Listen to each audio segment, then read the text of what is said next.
Tim Arnold. I'm the director of Stuff and Things here at the Pinball Hall of Fame in Las Vegas. A pinball museum that's open to the public, walk-in free, put coins in games. One of the last things you can do in Las Vegas for free. And what this place is, it's an old tile store that we filled up with pinball machines. We dug out of dumpsters and fixed them up. And now you can come in and relive the history of pinball machines from the 30s all the way up till today. It's one of the only places in the world where you can actually come in and play machines, not just look at them or look at pictures of them on the internet. It's the real Megillah. We have some one-of-a-kind prototype machines that were designed by the factory but never built.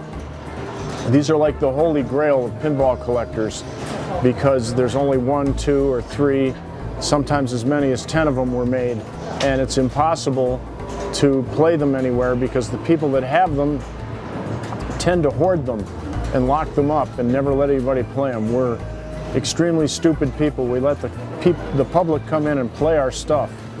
So you can come here and play stuff that was never intended for the public to play.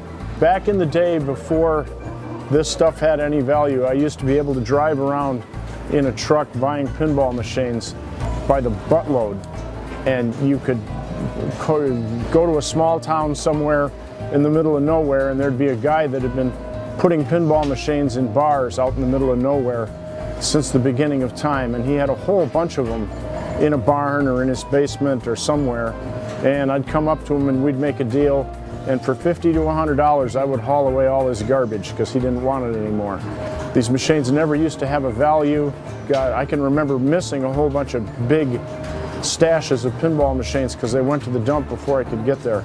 It's expensive to store stuff, and sometimes you just get sick of looking at it, and one day you decide to get a dumpster, and then your pinball machine problem disappears because it goes in the dumpster and goes away. So yeah, we got a bunch of really neat machines here. Our idea is we want to keep having a pinball museum open to the public where you can come in and actually play the machines. That's really tough to do because every time you play the machines they wear out a little more and they start breaking down a lot. And these machines were never really supposed to be used more than about 5 years. Then they were supposed to fall over dead. So we have a hard time keeping them all running. But we're just insane. We like pinball machines more than anything. So we got foot vibrators, we got a photo booth, we got change machines, we've got you name it. Arcade games, gun games, all kinds of weird stuff. Whatever weird stuff we could find, we threw it in this building, and here it is. We keep some video games here for children because when you grow up and you become a man, you play a man's game, you play pinball. Video games are for children. So when you stop being a little boy and you decide to become a man and you put on a man's pair of pants, you can come to the Pinball Hall of Fame and play a manly game. But if you're not up to that, if you don't have the bravery, we keep some video games over here for people who can't deal with pinball. You can Google Pinball Hall of Fame on your computerator, or you can just stop by 1610 East Tropicana, 3.2 miles east of the MGM Grand in Las Vegas.